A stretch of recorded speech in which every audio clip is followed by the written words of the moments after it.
to go. All right. Let's do it. Showtime. All right. The July 29 meeting of the Board of Zoning Appeals is now in session. Good evening and welcome to this meeting of the Arlington Board of Zoning Appeals, which is also known as the BZA. I am Inta Malice, Chair of the Board. The board is made up of 5 citizens appointed by the Circuit Court. In addition to myself, we have Vice Chair Peter Owen and members Judy Freshman, Paul Melnick, and our newest member, Portia Clark. Tonight is Ms. Clark's first meeting. Welcome, Portia. Also present is the professional staff, including Stephen Rizzi, coordinator for the BZA, Cliff Hogan, assistant to the zoning administrator, Blake Bowen, assistant zoning administrator, Mark Hamela, zoning technician, Shakay McNeil, zoning technician, and Pamela Banner, administrative specialist. For the safety of our board members, county staff, applicants, and participating community members, we are holding a virtual meeting today, a first for this board. All participants are joining remotely. We are legally authorized to hold this virtual meeting based on the governor's executive orders, legislation adopted by the Virginia General Assembly, and the Arlington County Board's Continuity of Operations Ordinance adopted in March of 2020. We thank you for being here and extend a warm welcome. Before we call our first case, I will share with you some general information about the Board of Zoning Appeals. Then I will also share some ground rules on how we will conduct this virtual meeting. The staff reports for each case on tonight's agenda can be found on the BZA website. Staff has also placed a link to the agenda in the chat session of this session. If you have not seen the report for your case, you may wish to review it before your item is called. The board's powers are prescribed in the Code of Virginia and are set out in further detail in the county zoning ordinance adopted by the county board. The Board of Zoning Appeals does not have the power to rezone property or to amend the regulations set forth in the ordinance. That authority rests with the county board. This board does have the authority to do 3 things. We can approve use permits that allow modifications of placement requirements for structures on 1- and 2-family lots where there is no option in the zoning ordinance to allow such modifications. We can grant variances from the specific requirements of the zoning ordinance. And 3, we can decide appeals of the decisions of the zoning administrator.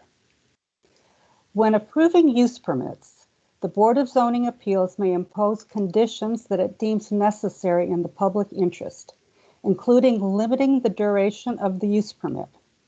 In order to approve a use permit, the law requires that the board find that the proposal meets conditions and that the use permit will not adversely affect the health or safety of persons residing in the neighborhood, will not be detrimental to the public welfare or injurious to property or improvements in the neighborhood, and will not be in conflict with the purposes of the master plans and land use and zoning related policies of the county. To do this, the BZA shall consider whether the modification will promote compatibility of development within the surrounding neighborhood because the structure's overall footprint size and placement are similar to the structures on the property surrounding the lot in question, and whether the modifications will help preserve natural landform, historical features, and/or significant trees and foliage. When granting variances, the burden of proof is on the applicant to prove by preponderance of the evidence that the improvements meet the following criteria. The strict application of the ordinance would unreasonably restrict the utilization of the property, or that granting the variance would alleviate a hardship due to a physical condition relating to the property or improvements thereon at the time of the effective date of the ordinance, or that the granting the variance would alleviate a hardship by granting a reasonable modification to a property or improvement thereon requested by or on behalf of a person with a disability.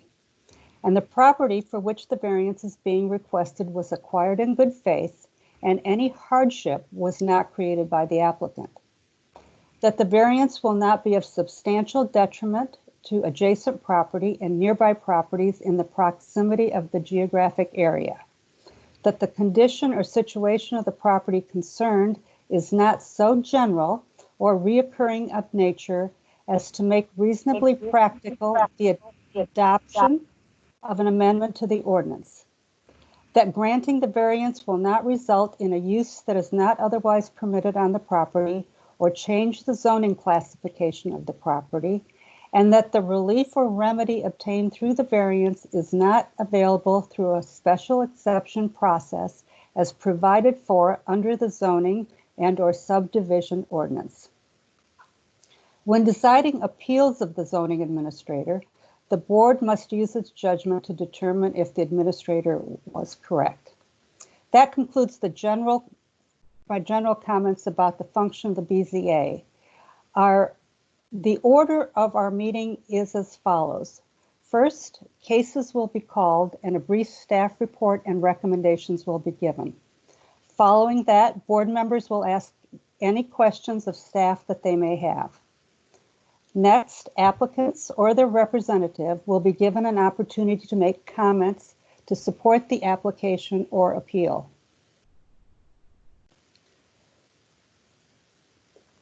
Next, all speakers for the item will be called. After we hear from the speakers for and against the proposal, the board may permit the applicant a brief opportunity to clarify any points. The board may also ask questions of any of the speakers, but does not permit and will not condone any cross-examination or direct questioning by others. We have deemed the following time limits for applicants and speakers to be sufficient.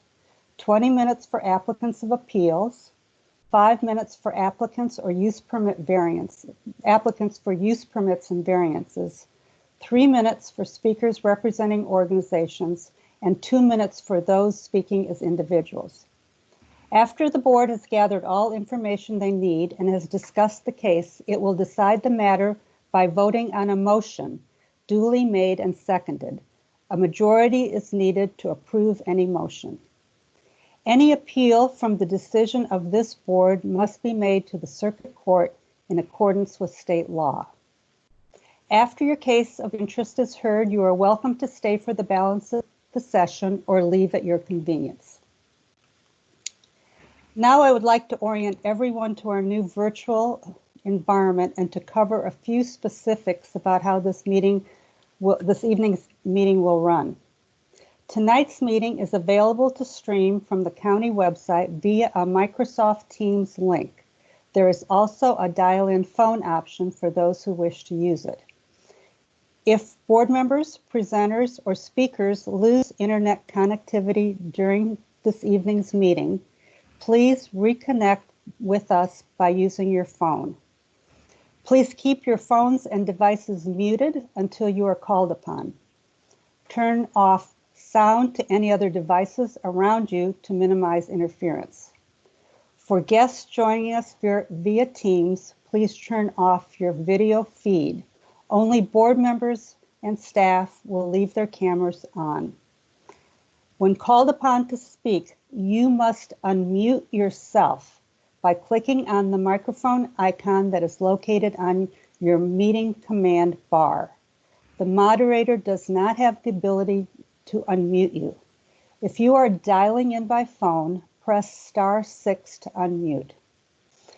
The meeting chat is active for presenters or board members who need technical assistance only. The meeting chat should not be used for discussion, public comment, questions about agenda items, or requests for more information. All public comments must be shared verbally for the record during the assigned public testimony period. Board members will be asked to verbally be recognized to speak on the item. We may also use the hand function if that becomes necessary. In either case, once you have been recognized, you may unmute yourself.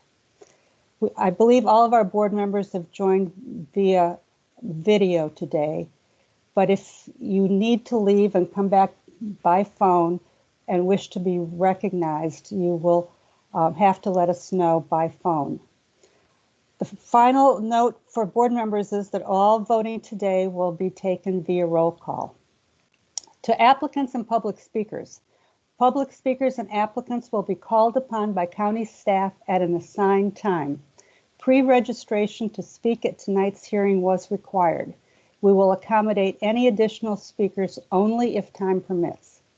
Public comment will take place within the timeframe stated earlier, the same as we would provide in an in-person meeting. During public comment, a speaking timer will be displayed on the screen by staff. If you are dialing in by phone and unable to see the screen, we will provide an audible warning when 30 seconds are remaining. You will be muted when your time has concluded. Lastly, this is a public forum. Today's meeting will be recorded and posted to the county's website. All information associated with today's meeting, whether written or spoken, is subject to the Freedom of Information Act requirements. So those are long comments, but that concludes the comments, and we are ready to move forward with the agenda. Mr. Rissy, please call the first item.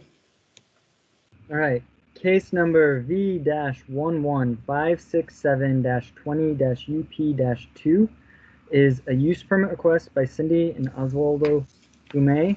The owners permit a setback of 4.1 feet to the eaves from a proposed detached accessory building, garage, to an existing one-family dwelling instead of 5 feet to the eaves as required regarding a detached accessory building, garage in the R6 zoning district, premise known as 1608 North Bryan Street. Staff recommends that the board adopt the attached proposed resolution granting the use permit request with conditions. Thank you. Any questions of staff? Madam Chair. Mr. Owen? Yes, in the past for these kinds of items, the main question that BZA has asked is, have there been any material changes in circumstance since the original approval? For example, physical changes to the physical condition of the subject property, neighboring property, or the like. Is staff aware of any such material changes since the original approval? Staff is not aware of any material changes subsequent to the original approval. Thank you. Any other questions for staff? I have just one small one. I note that the application date is, the application in our package is the original application. It's dated 2/14/19. I think they just gave me the same application that they put in a year ago, yes. Okay, so there was no subsequent application? Or it was, they just used the same Yes. application? Okay, all right. All right, may we hear from the applicant? All right.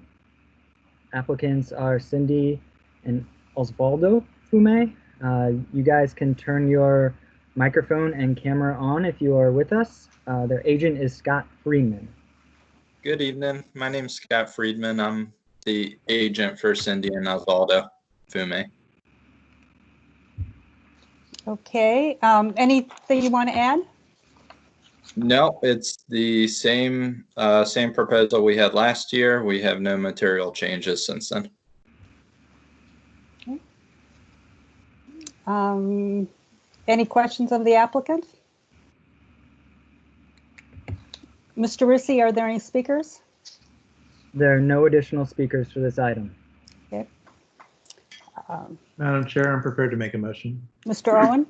If the motion is seconded, then I'll offer some explanation. It's a fairly long motion.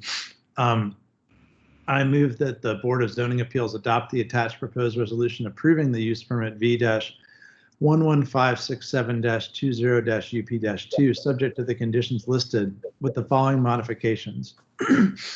Replace the final whereas clause to read, whereas the BZA has determined that the modification would promote compatible development with the surrounding neighborhood, and that the structure's overall footprint size and placement are similar to structures on properties surrounding the lot in question, and the proposal would help preserve the natural landform, historical features, and/or significant trees.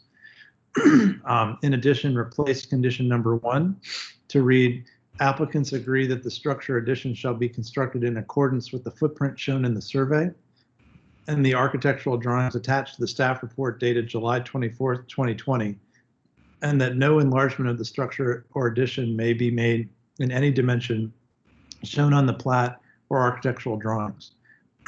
To keep condition number 2 to read as proposed in the July 24th, 2020 staff report, and add a condition number 3 to read, the applicants will obtain a building permit to construct the structure permitted herein by July 24th, 2023, or by 6 months after the end of the Arlington County Continuity of Government Ordinance, whichever occurs first, or this use permit is null and void.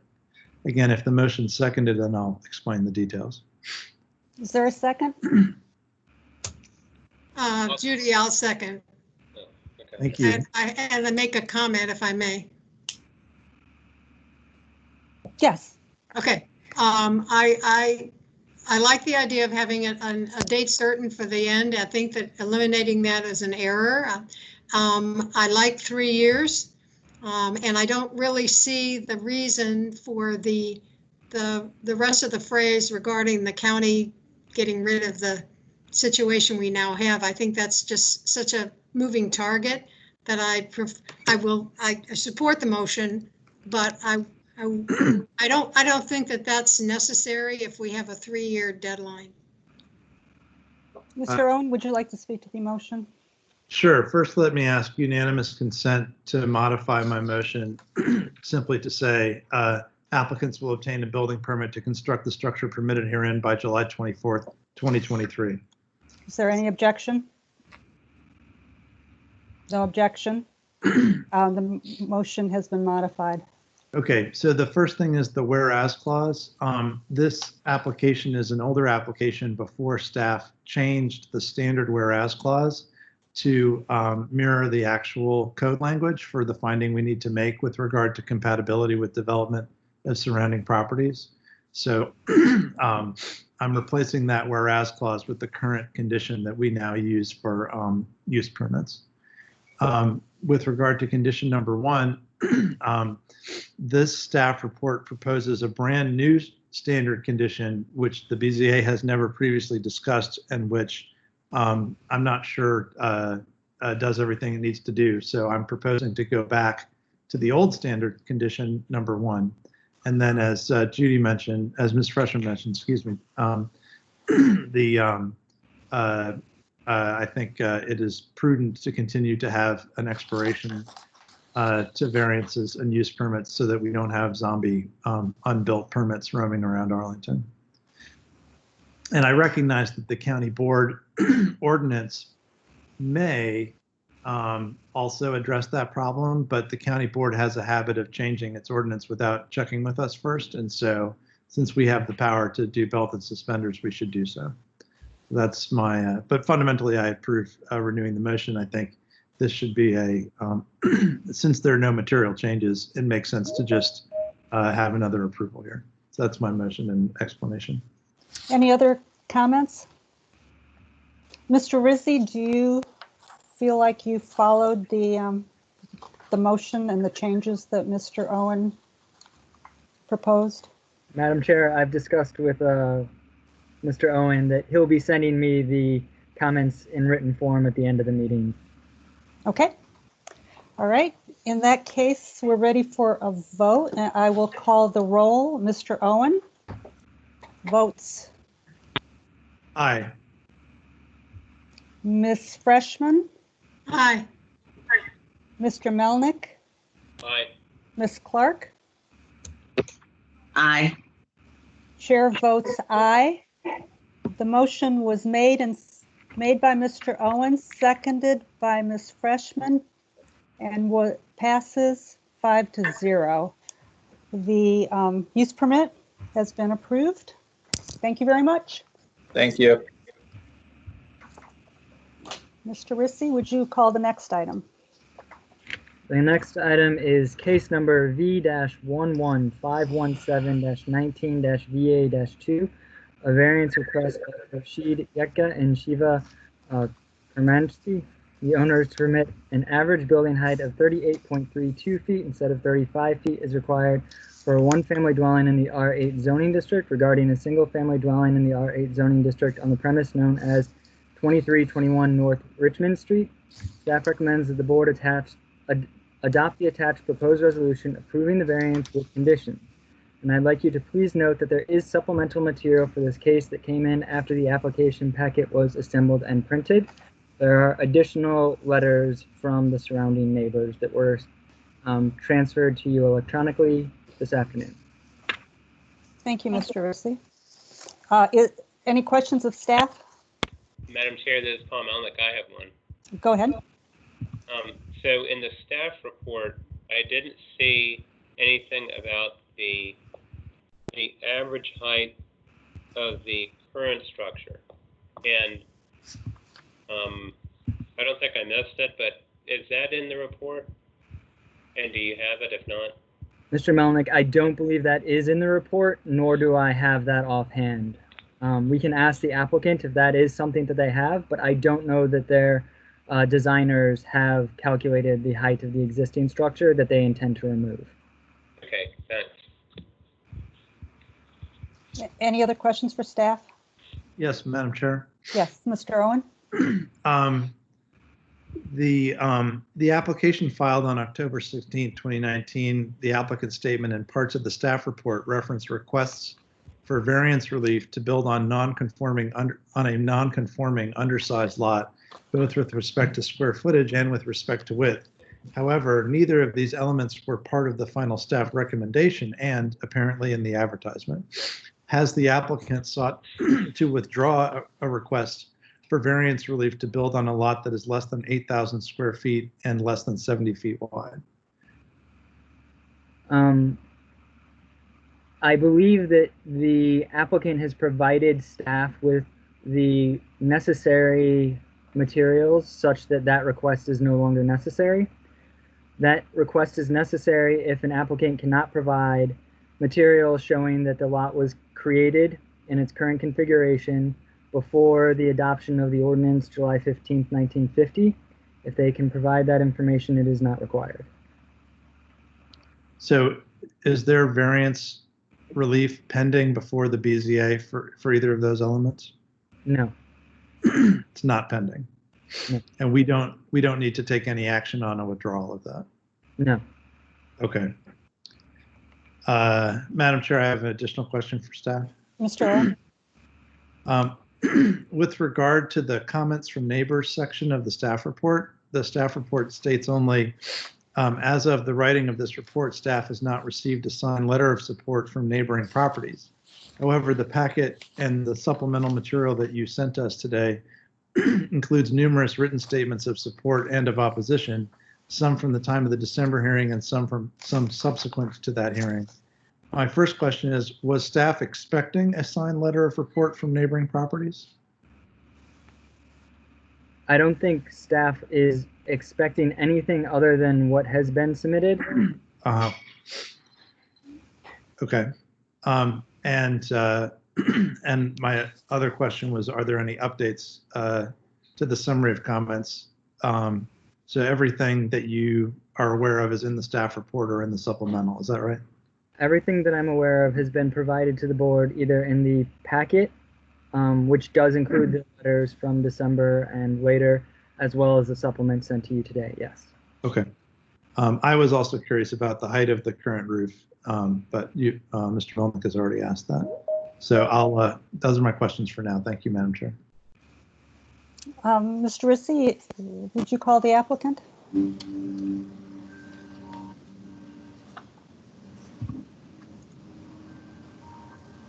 Applicant is Farshid S. Yekka and Shiva Kermanchi. I would ask that if you guys are here, Farshid, I see you there, turn on your microphone and video if it's available. Yes, good evening, everyone. My name is Farshid Yekta. My wife, Shiva Kermanchi, and I are the owners of the lot 2321 North Richmond Street. I would like to begin by sincerely thanking the board members and the staff for the efforts and time spent on this matter and for creating this opportunity for us to speak. With your permission, I would like to jump to the main points that I have prepared and then close, since I believe you have a full schedule tonight. So main point number one, a revised plan as requested by the committee last time, the first hearing, was submitted. And we at this point are only requesting the board to approve or consider 3.32 feet in height versus the original request of 7.15 foot. Point number two, the houses located in R8 zone are bigger than or equal to 8,000 square foot. But compared to most houses, this lot is smaller and is 7,714 square foot. Point number three, the lot is narrower than most houses. Point number four, the backdrop or slope of the house is higher than any other house in the neighborhood. Point number five, the water management will improve dramatically based on the new and recent county protocols and technologies available. And as it has not been managed for at least the past several years. So it's going to improve dramatically because it hasn't been managed. The height of the building will not adversely affect the water management issues. Point number seven, based on our very unique lot, the huge slope that we have, and staff recommendation requests, we have changed architectural plans to meet the standards. Point number eight, we're not trying to change the characteristic of the neighborhood, and it's not for the better of, and it's for the better of the neighborhood, and is going to be similar to the newly built houses in the neighborhood. Point number nine, the height of the building is going to appear shorter than other houses built in the neighborhood, and the front appearance height will exactly be 21 foot 0.97. Point number 10, we're not building the maximum allowed setback in the back of the property because of the challenges due to the present higher slope that it has. And to close, I would like to thank you again for your time, and my wife and I sincerely appreciate your time and respect your decisions. Thank you. Thank you, Mr. Yetka. Any questions for the applicant at this time? Madam Chair, this is Paul Melnick. I have a few. Mr. Melnick? Okay. So the first question is, it's the same one I asked of staff. Do you happen to know what the average height of the current structure is, just for comparison?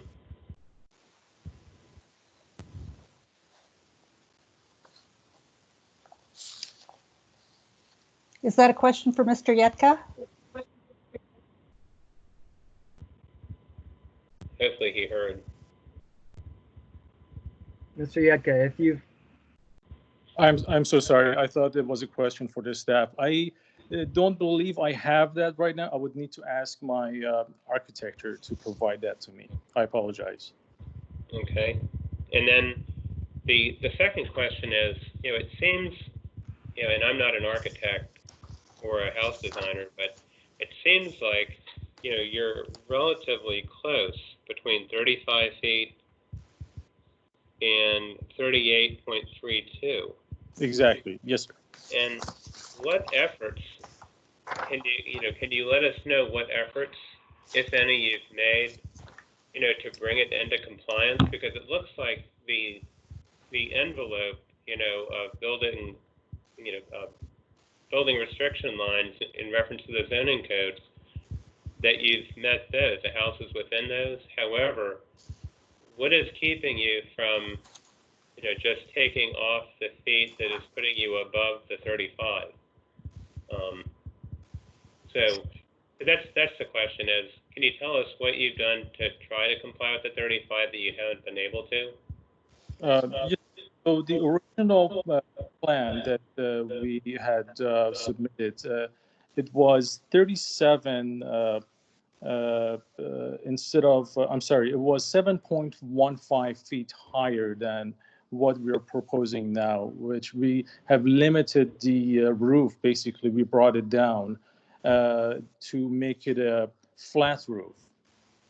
And that was the best thing that we could were able to possibly do. And we're doing really everything we can to make sure it meets the requirements. You know, we have had several meetings with the architect and Mr. Mateen, civil engineer, and this was the best plan that we could come up with. Madam Chair, I have another question. Continue. I noticed some of the correspondence states that the plan calls for 13-foot ceilings. Have you considered lowering that? Would that lower the height of the house in all? I believe that's a question for Mr. Mateen, but from what I understand, if we lower that, then the main building, main floor would go down, and the parking as a result will have to have a slope, and the water issue is going to be a problem. So that was the reason that we did our best to level the main, to bring the main level to the level of the street, so there are no water issues. Okay. All right. Thank you. Thank you, sir. Any other questions of the applicant? Mr. Rizzi, are there any speakers? Madam Chair, we didn't have any speakers sign up ahead of time. I will note that we do have some neighbors who have joined the meeting who have supplied written comment, who may choose to speak if you give them the time. All right, we received comments from 3 neighbors. Supplemental comments. Supplemental. Go ahead and call them. Well, I don't know that they choose to speak, Madam Chair. Okay. In that case, yes, we don't call them. Mr. Owen, did you have something? I was just curious if they have a way to indicate right now whether they wish to speak. I would like to speak. Could you identify yourself? My name is Kathleen Adams. I'm the homeowner at 2325 North Richmond Street, which is directly to the side of the proposed property building of Mr. Yetka. Okay, you may proceed. I think one of the main concerns of the community is that when we left the meeting, I believe it was at the end of December, it was promised to us that part of the reason for the amount of time between then and when we were going to resume this meeting was so that the property owner at 2321 or whatever it is, that he was going to meet with the neighbors. He was going to tell us what he had planned. We were going to have a discussion. He was going to check with tree experts and drainage experts so that we could understand what was going to happen in the back of the house as well as the front of the house. And none of the neighbors anywhere were ever consulted or spoken with. So we feel like we were just ignored. We have serious concerns about this property, and we wanted to make sure that that you know, he did his part as well as we're doing our part. So we're a neighborhood that has existed for many years. We're very happy here. We have a wonderful little woods behind our houses with little animals living there happily, and we don't want to see everything destroyed and a lot of drainage going downhill. So there are many issues, but none of us were consulted, and so that bothered us. Thank you, Ms. Adams. Welcome. I would also like to add Who's speaking, a brief please? statement. And this is Rick Jackson, Frederick Jackson. Okay, what is your address? Immediately next to the affected address, 2317 North Richmond Street. Okay, Mr. Jackson, go ahead. Yes, I just want to second what Kathleen Adams just spoke to you about. I know it's not possible to direct a question to Mr. Yekta in this format.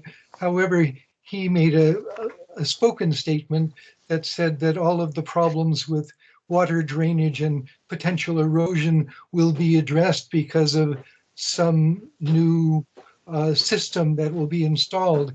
However, the actual proposal makes no description whatsoever of what this new technology is likely to be. And that was the thing that I was most especially concerned about in reading the redacted proposal. Thank you. Thank you, Mr. Jackson.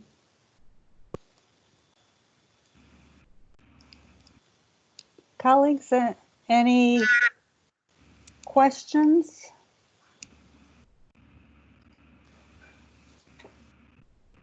I have a question for the applicant. Go ahead.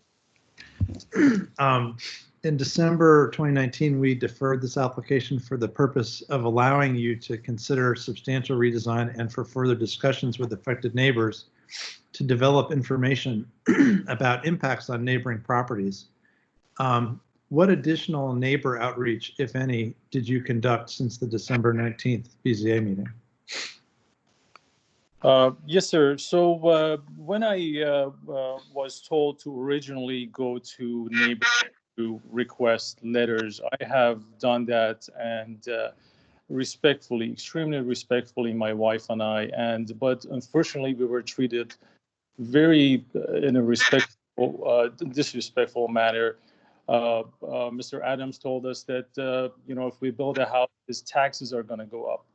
The house across the street told us that they can't watch the fireworks if we build a house. But the gentleman to the right of us told us he agreed to write a recommendation letter. He did give it to us, but later he took it back. And I strongly believe that's because of the neighbors that were talking to each other. But no matter the case, I respect their decision, and I respect them as neighbors. And when I spoke with my attorney after that, he didn't say that we have to go. He casually suggested, and it just didn't happen. And then ended up not working with one another. So I was not aware of such thing that I had to meet with neighbors. Did you learn any additional information from your downhill neighbors about water runoff on their property? From what my architect told me, that they were extremely nice with their comments, and what was their concern was just how we would manage water that will go down the slope, basically. And that's pretty much all I know. But from what I know and what we're planning to do, the water management, if you look at the lot in there, it's like jungle, and it hasn't been managed. I don't see anything stopping the water right now back there. And to be honest with you, I would like to save as much trees as possible, and I understand that having trees help with absorption of water. At the same time, this is a property, and we have the rights, just like any others, to build a house in accordance with county laws and regulations. But we will do our best to make sure we don't damage or cut any trees that we shouldn't. I love the view. That was one of the first things that got me. I appreciate that.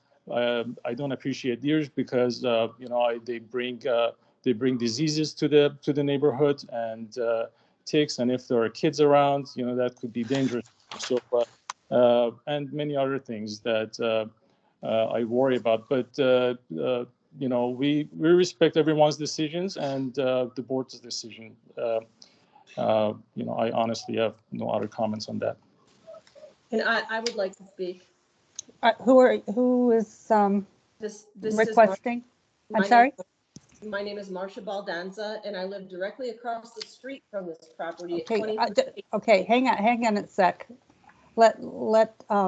You're another neighbor that wishes to speak? Yes, Okay, and what is your address? 2318 North Richmond, right across the street.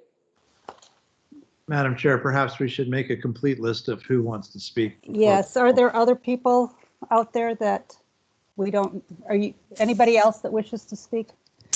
This is Shirley Brothwell. I've just joined the conversation. I didn't know that you could still speak at this point as a speaker, but I live downhill from the property, and if I could What is your address? What is your address, please? 4100 25th Street North.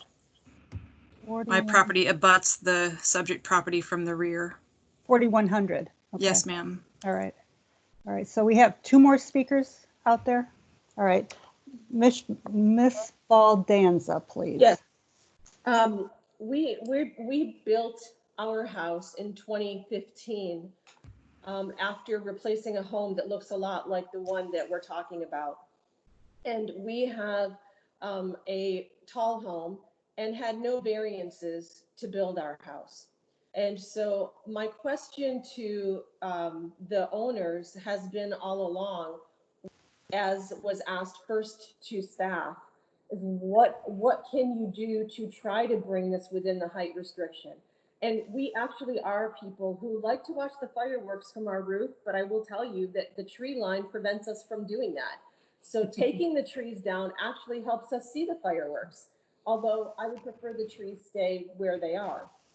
But my point really is the property, something needs to change. The property needs to be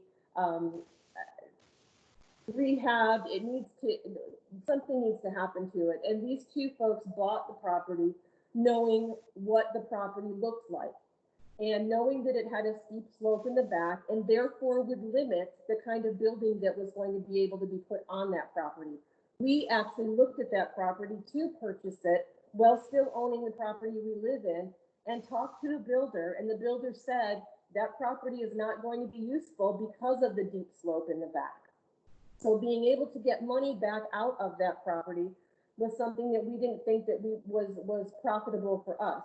Now, to my last point, and this may be leading to some animosity that the owners might be feeling, and that is that we have been told from the start that these 2 are the homeowners were not planning on living in this home, that they're developing it to sell, and the idea was to ideally sell it to someone who's coming here for Amazon. But I think that's part of the conversation for us as neighbors. That is not a true statement.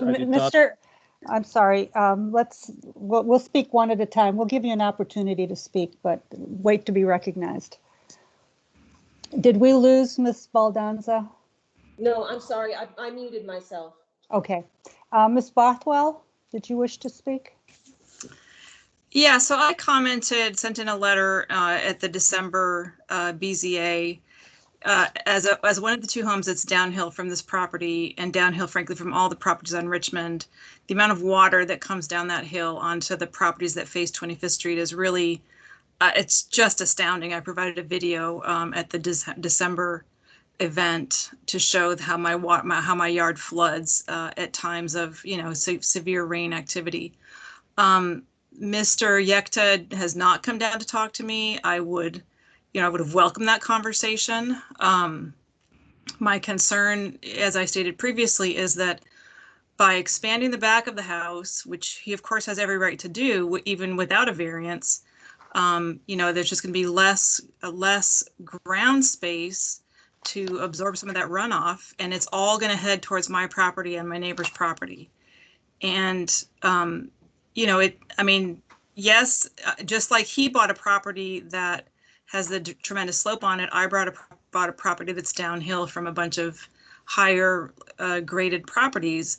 But what I would like to see is some, earnest efforts to try to mitigate and address the concerns of neighbors who have a legitimate reason, as the climate changes, to be worried about the runoff impacts on associated properties from development above. I've read lots of comments from people who have been through this exact same scenario, and they end up with, tens of thousands of dollars of mitigation on their own property that could have been handled by the owner from which the runoff is coming. So, I continue to have that concern, and I would hope that if this development goes forward, that he would work in earnest with us to try to mitigate those effects.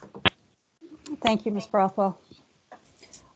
Any other comments? I know the applicant would like to speak.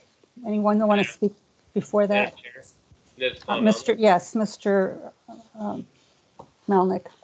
Yeah, so I was, I hear what has been said about water mitigation, but what I'm trying to focus on is, it seems to me if this thing was in compliance as far as height, that he wouldn't even need, this variance for one thing.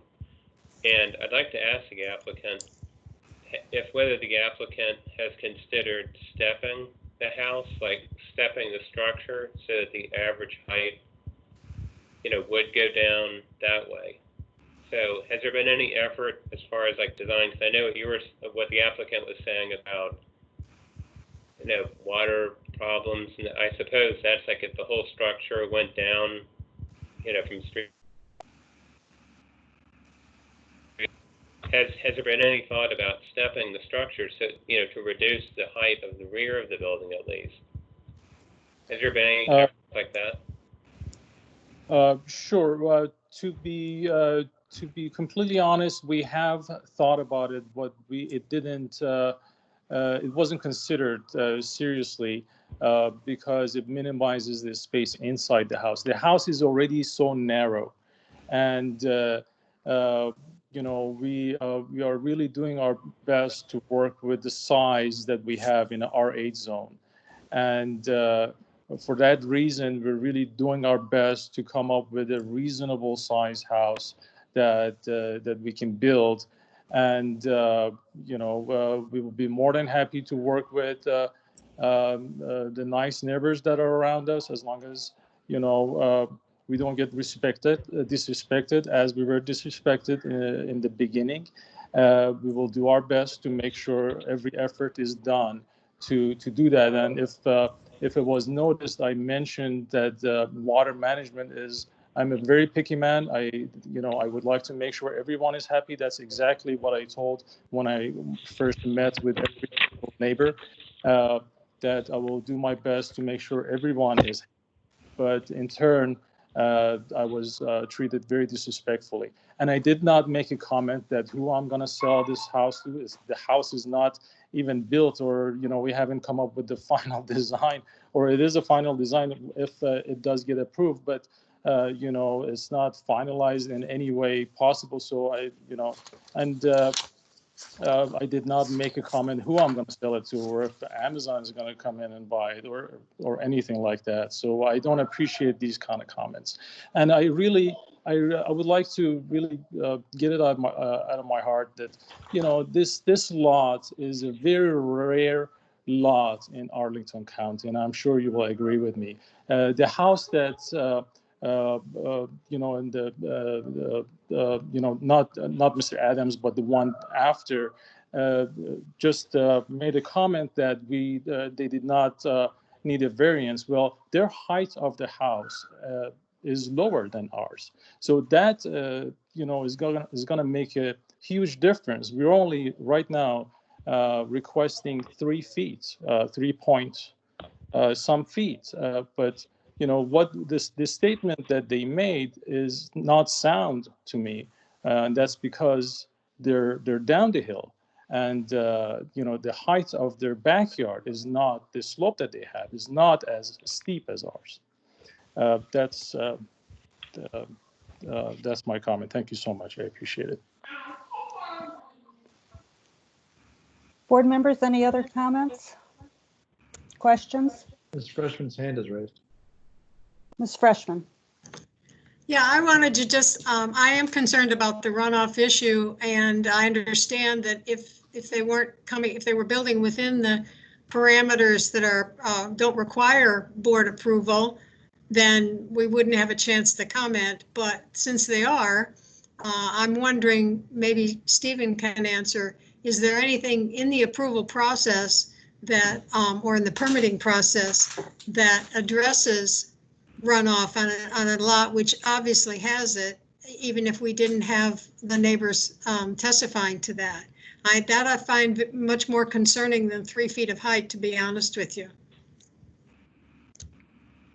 So to answer the question, any property like this that is going to develop more than 2,500 feet of land area will be required to get a land disturbance activity permit from the Department of Environmental Services.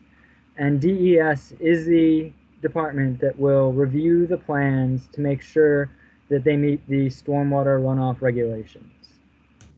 Okay, good. That's encouraging. Thank you.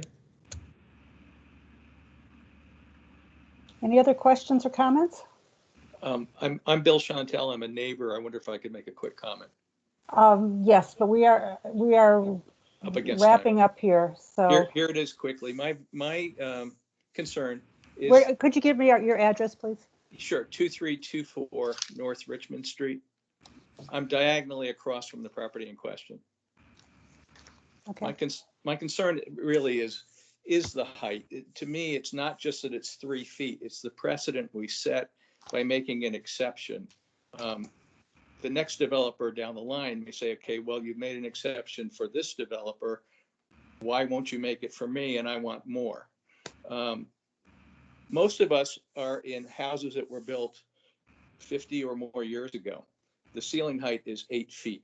I don't know why you need to have much more than that. And if he lowered the height in other floors, not just the main floor, would he make it into compliance, or at least a little bit closer? That's the end. It's my thing is all about height. Okay, thank you very much, Mr. Chantel. Mr. Rizzi, this is a variance, and so it's up to the applicant to make the case why there is a hardship for this site. Could you review staff's reasoning on the hardship?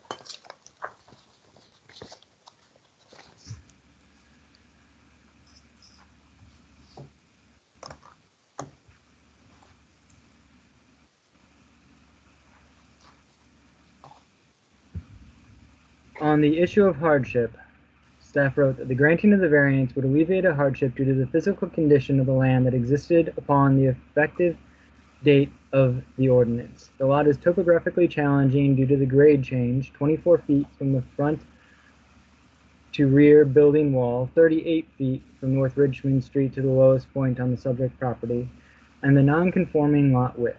Per the July 15, 1950 adoption of the zoning ordinance, the minimum lot width for a property in the R8 one-family dwelling district is 70 feet. When the BZA approved the re-subdivision of this lot in 1965, relief from the applicable lot width requirement was effectively granted. Okay. I think the discussion is with the board now. Mr. Melnick, yes, go ahead. Okay, so what I'm having issues with is this idea that would the strict application of the terms of the ordinance unreasonably restrict the utilization of the property and also the hardship? Because I'm just not convinced about the efforts that have reasonably that could reasonably be made to try to bring this into compliance. We are talking about a little bit over 3 feet of height, and like I was saying, even a step design, something other than just a building straight back and then straight down. But I'm just not hearing that there's some other reasonable thing that could be done to bring us into compliance, and that it would be unreasonable to have this height restriction in place, and apply it to this property. So I'm just not convinced about the unreasonable restriction requirement that has to be shown, and also the hardship. So Thank you. right now I'm inclined to vote against this. Thank you. Is there anyone else wishes to speak?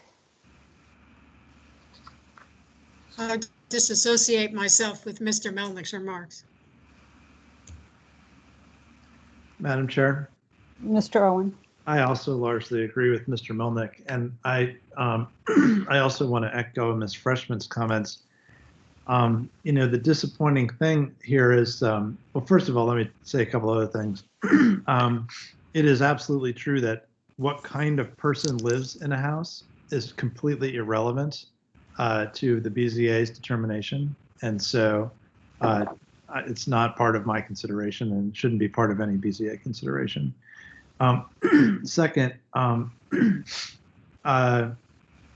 this is a hard case because we have to find, the things that Mr. Melnick and Mr. Risti were talking about. We also have to make a finding that granting the variance will not be of substantial detriment to adjacent property and nearby properties in proximity to that geographical area.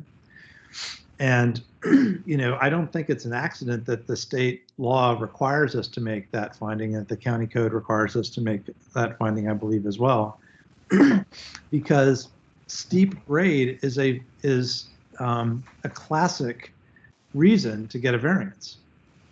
But steep grade is also a common problem that might lead to things like runoff, and they go hand in hand. And I think the state recognized that. And this would be it would be much easier to make the finding that there's no detriment to neighboring properties if the neighbors and the applicant had been able to talk and agreed that the mitigation was better than by right.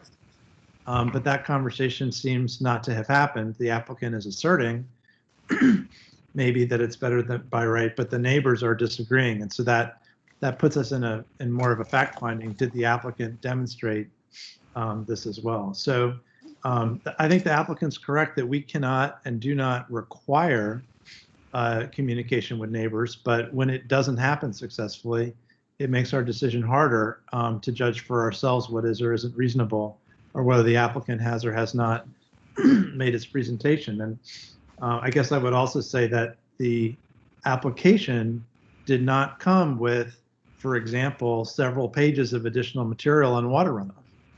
That was something we specifically talked about in December. And if the applicant was not going to get neighbor sign off, they might have presented us with much more evidence and detail so that, for example, we could offer conditions to say you have to do all this water mitigation, as opposed to simply saying we'll comply with county requirements. And then finally, I'll say that this is one of two variance applications on tonight's hearing agenda where there is an existing house that's habitable that has existed for decades. And in the other application, staff's analysis was that because there is an existing habitable house that's existed for decades, that's part of the reason we shouldn't need to grant a variance. But for this one, that doesn't seem to be the case. So I don't think that state law requires us to grant a variance so that everybody's house is just as grand as the next door neighbors. They allow us to grant a variance if only an unreasonably small house could ever be built there. And I don't think that the applicant has met the standard. Would someone like to make a motion? Madam Chair, I'll make a motion. Mr. Owen? Let's see here. I move that the Board of Zoning Appeals adopt the attached proposed resolution modified to be a resolution of denial, denying variance V-11517-19-VA-2 with the following specific adjustments. In the second clause, whereas clause, find that the strict application of the ordinance would not unreasonably restrict the utilization of the property. Add a new third whereas clause finding as follows. Whereas the BZA finds that the granting the variance would not alleviate a hardship due to physical condition relating to the property or improvements thereon which existed upon the effective date of the ordinance. And in what then becomes the fifth whereas clause, find that the granting of a variance will be detrimental to adjacent properties. And adjust the resolved clause to read, now therefore be it resolved that the BZA hereby denies variance case number V-11517-19-VA-2 and delete the proposed conditions. I'll second that. The motion is, I'm sorry? This is Paul Melnick. I'll second Okay. that. Thank you, Mr. Melnick. The motion has been made by Mr. Owen, seconded by Mr. Melnick. Mr. Rizzi, do you follow the motion language? I believe I have it. All right. The motion is to deny this variance. I will call the roll. Mr. Owen? Aye. Ms. Freshman? Aye. Mr. Melnick? Aye. Ms. Clark? Oops. Ms. Clark? Okay, aye. Aye, thank you. Chair votes aye. The motion carries 5-0. The application for a variance has been denied. Mr. Rissy, call the next item, please. The next item is case E-116-19-UP-2.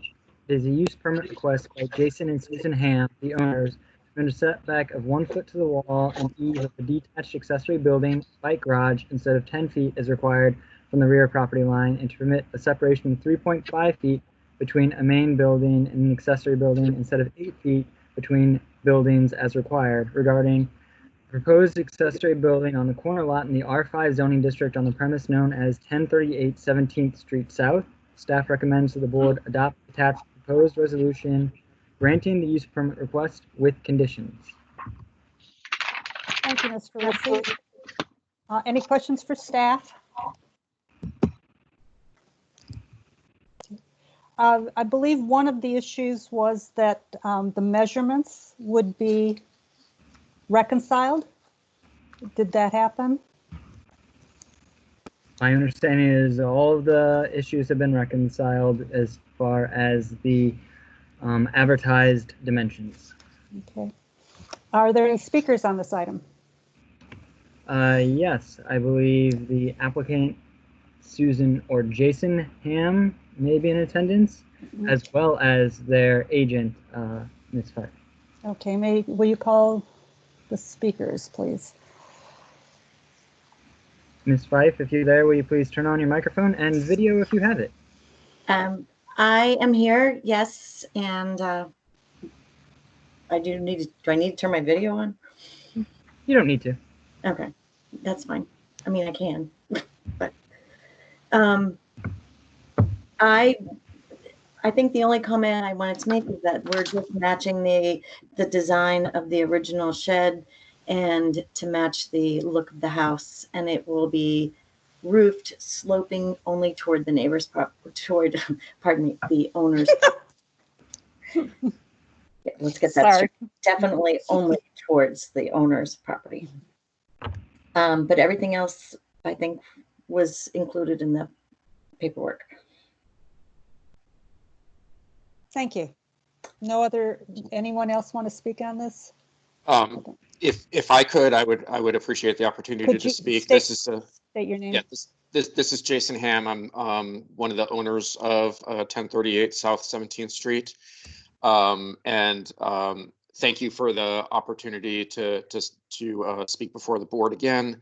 I'm going to not address the rationale for requesting the permit or an overview of how the structure is consistent with similar structures throughout the neighborhood or the history of our engagements with the neighborhood, because that's all been addressed in previous appearances before the board.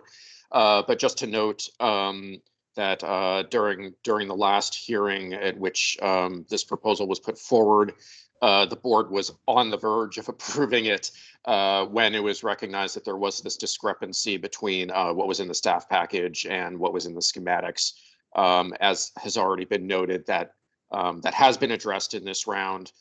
So we're very hopeful that given that this discrepancy is now addressed, that the board is ready to approve this so that we can move forward on a structure that will be enormously helpful to us in our bicycle commuting around Arlington. Thank you very much.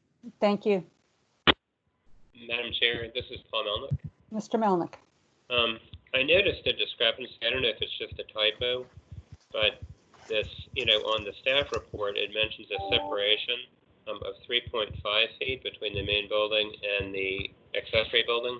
But then the diagrams, the plats and drawings show 3 feet 6 inches. So Steve, is that, should the staff report mention 3 points? Oh, okay. So I stand corrected.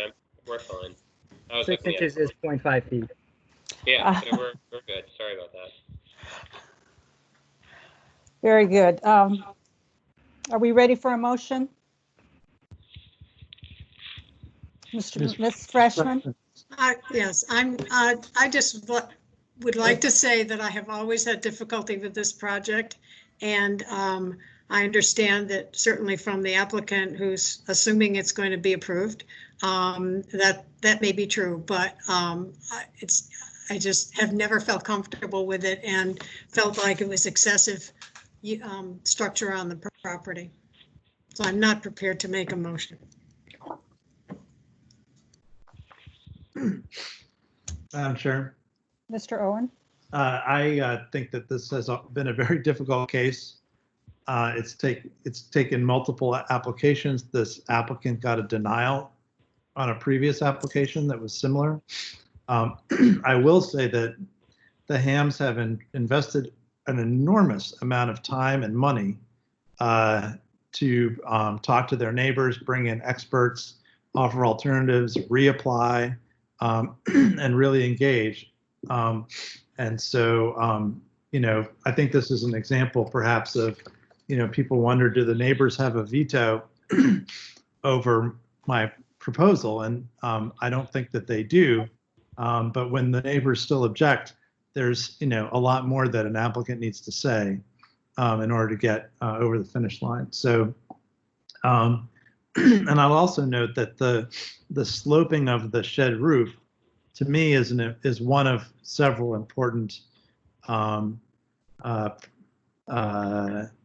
elements of this that leads to me being willing to vote yes on the project. And so I think that if there is a motion to approve, I will offer condition language that ensures that the slope of the roof is required by the conditions.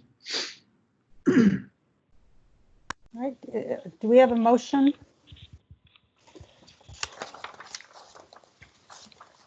Madam Chair, I'm prepared to make a motion. I'm sorry, Ms. Clark. No. Mr. Owen? I don't want to speak over Ms. Clark if she was trying to be recognized. No, I was not. I'm okay with it. So in that case, I'm prepared to make a motion, Madam Chair. Mr. Owen? I move that the Board of Zoning Appeals adopt the attached proposed resolution approving the use permit V-11516-19-UB-1, subject to the conditions listed with the following modifications.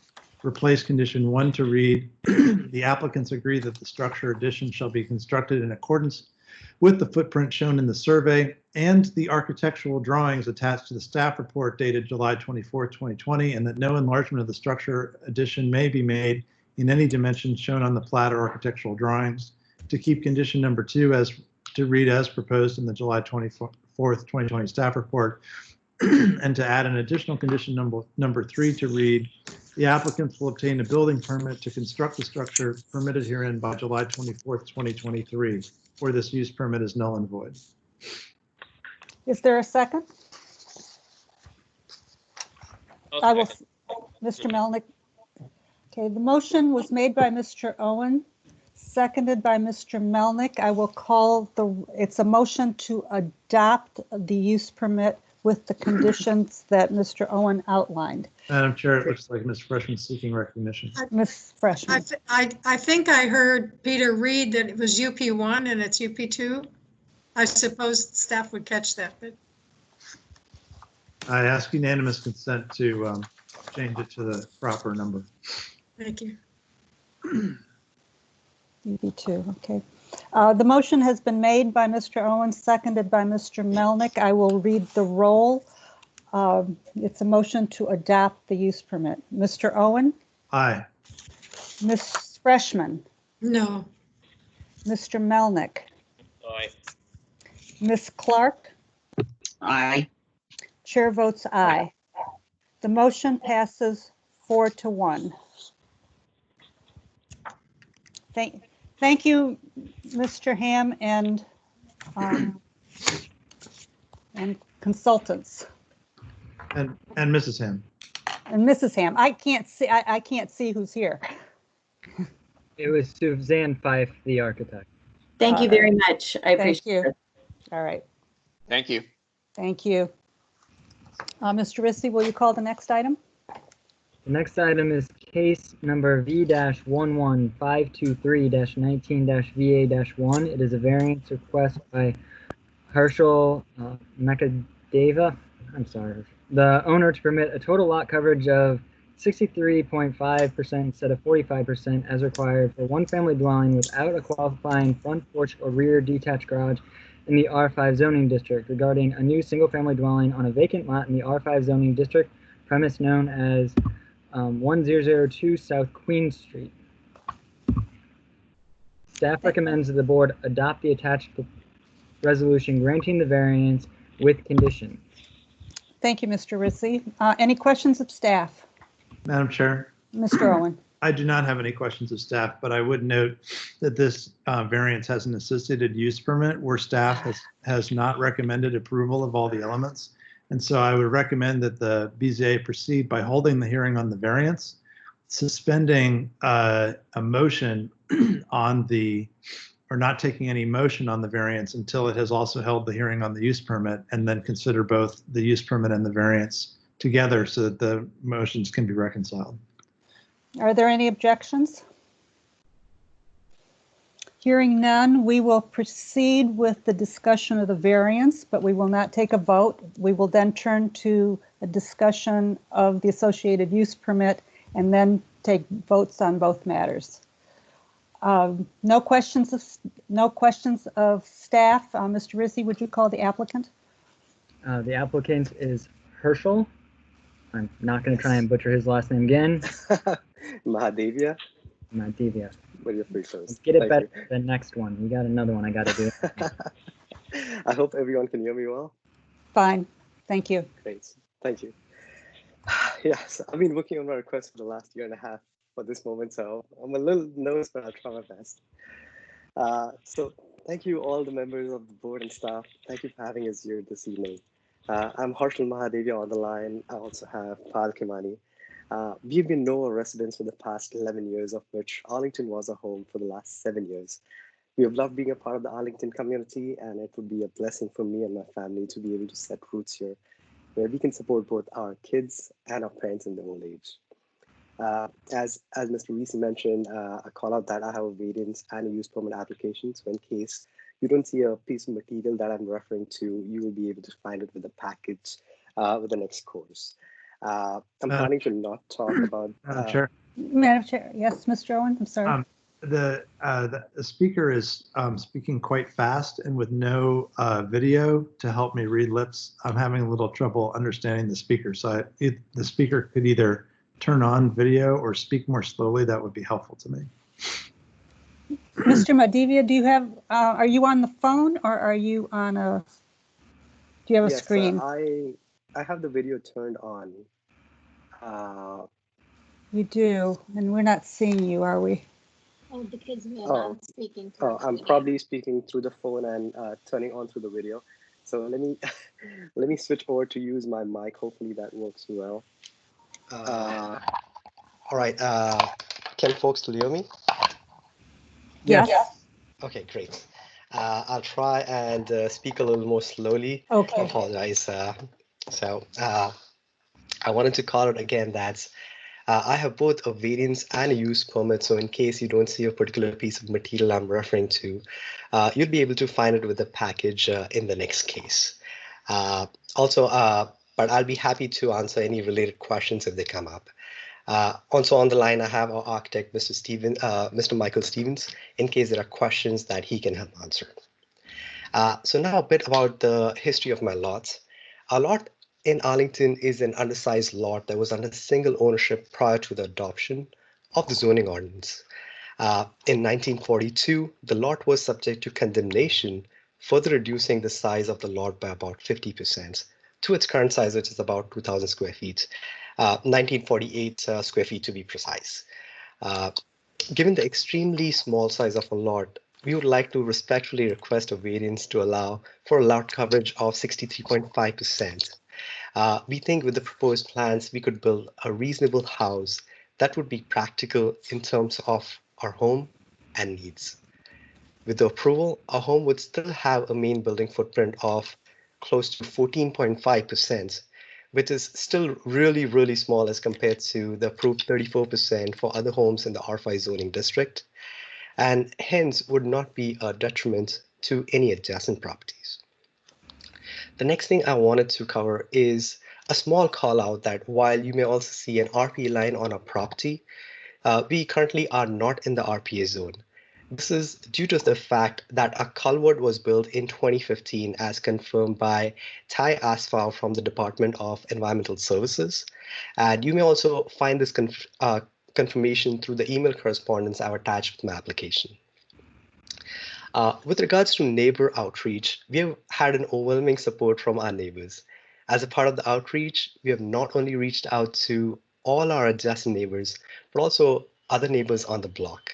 I've attached with my application 6 signed letters of support from my neighbors that all were super supportive of my application. In addition to the 6 letters of support, Mr. Moore, whose family owns 2 houses on my block, was present in person at the meeting held in February of this year. He voiced the support for my application and spoke to how he himself was able to present his case in front of this board 4 years ago and seek out several reliefs needed, one of which was variance for lot coverage in order to build upon his lot, which was, again, less than 2,500 square feet. Lastly, we have been very involved with the Civic Association since the past year. We presented twice at the Civic Association meetings to explain to our community our plans of building a house on our undersized lots. We received a lot of support and encouragement from the members who unanimously voted to support my application. And a letter from the president describing this has also been submitted with my application. With all of the above, I'm hoping there is sufficient support for our request for a variance on a severely undersized lot, and we hope to be given an opportunity to be a part of this wonderful Arlington neighborhood. Thank you very much. Thank you, Mr. Mahadevi. Yeah. Any questions of the applicant? Madam Chair, it's Paul Melnick. Mr. Melnick. So you've probably seen the staff report where they're objecting to how close the stoop is, the rear stoop, and also the air conditioning, the screened air conditioning. And they're mentioning that, that 5 feet, because there's an alternative resolution of 5 feet for the stoop and 1.8 feet for the air conditioning. Have you investigated with your architect and designers how feasible that would be, whether there can be any changes to bring you into compliance, at least, with 5 feet and 1.8 feet to bring you more into compatibility with what the staff has seen in the surrounding area? What sort of things have you done to investigate whether these measurements could be 5 feet and 1.8 for the stoop and air conditioning. Yes. For the rear stoop, sorry, can I speak? Yes, go ahead. For the rear stoop, kind of like I wanted to mainly clarify that that is a slab on grade. It's not something that we would be building higher than the ground level at all. It was mainly needed to have a solid stepping surface outside of the rear door. And that is why we didn't think it would be a detriment to any surrounding properties. But if that is something that the staff cannot approve, essentially, I think that is something that was required by the building code just to have something solid to step upon. And we are fine to have a smaller surface to step upon if that is kind of like what the staff is comfortable with. For the AC unit itself, yes, I've investigated a bunch of different AC units, and I found an AC unit that would be compatible with the staff recommendation of having the unit at 1.8 feet. So I would be comfortable with that recommendation as well. Okay, thank you very much. Thank you. So right now we have the variance before us, and if we're ready to, we can have Mr. Rissy call the associated use permit if there are no objections. Mr. Rissy. Case number V-11523-19-UP-1 is a use permit request by Herschel Macadeva, the owner, to permit a street setback of 18.8 feet to the wall from the South Queen Street right-of-way, 18.3 feet to the eave, instead of 25 feet to the wall, 21 feet to the eave as required, to permit a left side setback of 5 feet to the wall, 2 feet to the stoop and stoop overhang, 4.5 feet to the building eave from the left side property line instead of 10 feet to the wall, 6 feet to the building eave, the stoop, and the stoop eave as required, to permit a right side setback of 5 feet to the wall from the right side property line, 2 feet to the areaway, 1.6 feet to the screened air conditioners, 4.5 feet to the eave as required, instead of 10 feet to the wall, 6 feet to the eave and areaway, 5 feet to the screened air conditioners as required. To permit a rear setback of 5 feet to the wall, 4.2 feet to the stoop, 4.5 feet to the eave from the rear property line, instead of 25 feet, 21 feet to the stoop and eave as required, and to permit an aggregate side yard setback of 10 feet instead of 18 feet as required regarding a new single-family dwelling on a vacant lot in the R5 zoning district, premise known as 1002 South Queen Street. Staff recommends that the board adopt the attached proposed resolution, partially approving and partially denying the use permit request with conditions. 2 alternative proposed resolutions have been provided should the BZA see fit to approve the case as advertised or with some modified setbacks. Thank you, Mr. Rissy. Are there any questions of staff?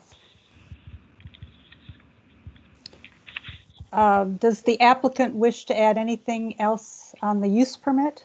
I think you pretty much covered your argument, but if you have an opportunity to speak again if you wish. Yes, I'd love to. Okay. So for the use permit, given I've already introduced my case to everyone, let me jump right into the details of the use permits. The first point I would like to bring up is about why I'm asking for these exceptions. Given that I have an extremely undersized lot, my design required me to ask for these exceptions in order to be able to build a reasonable size home for me and my family. With my application, I have included several cases where setback reliefs, similar or even larger than ours, have been previously approved. Note that our overall footprint, even after the setback reliefs, would be similar to other structures that have been previously approved in our neighborhood. Secondly, I would love to speak a little about our request for the AC units.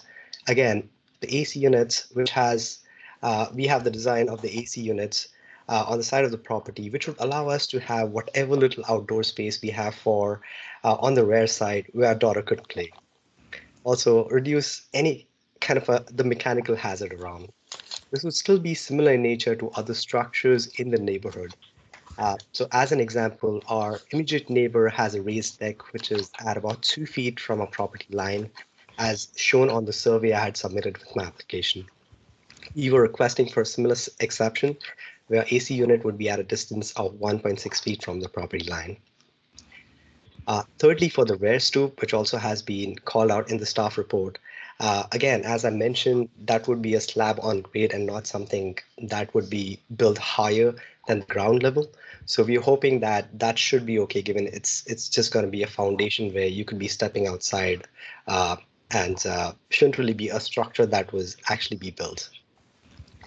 The next thing I'd love to share is a few initiatives that we have been taken on our end to be good Arlington citizens. Given the size of a lot is under 2,500 square feet, while we are not required to go through the stormwater management, we have worked with Ty Asfar from DES and modified our plans such that we minimize the surface runoffs. Also, a reminder that we are not in the RPA zone, as I previously mentioned. Second, we've also been working with Helen from the Arlington Green Home Choice Program to get her suggestions in making our home more energy efficient and in line with some of the green initiatives of the county. And thirdly, given our vacant lot is a frequent dumping area for trash, also recognized by the county on account of the no dumping sign, you may see that as the first picture posted in my application. A new home out there would definitely complement the overall character of the neighborhood and make it more beautiful. Lastly, to conclude, I would really like to express my gratitude to the board for the flexibility during these challenging times, and to Mr. Stephen Reese, who was a huge help to us throughout this process. Thank you very, very, very much. We would not be able to get without all your guidance and help, and really, really appreciate it. With that, I hope the members of the board give us a chance to be a part of this amazing Arlington community. And thank you very much for your time once again. Thank you, Mr. Mahadevi. Mr. Owen, do you have your hand up on purpose? Yes, Madam Chair. Do I understand correctly that the applicant can live with alternative proposed resolution 1, which is approval of the rear stoop at 5 feet and air conditioners at 1.8 feet? Yes. You can live with that? Yes, sir. Okay, thank you. Mr. Rissy, do any of the speakers on this list wish to speak as well? I'll leave that to the speakers on the list. We had speakers sign up. I believe we heard from Michael just before we got started this evening. So if he would like to speak, I see he's still in attendance. Go ahead and turn your microphone on and say anything you may would like. Good evening, everyone. It's Mike Stevens, project architect working with Harshal and his bride. Thank you all for your time. I don't really have anything to add. Mr. Harshal's done an outstanding job, and I think people need to hire him to help him with their use permits. Great guy to work with. It's been a pleasure. So I'm just going to sit back and listen. Thank you. Thank you. There are no more speakers. The discussions with the board, or if there's any comments of the applicant.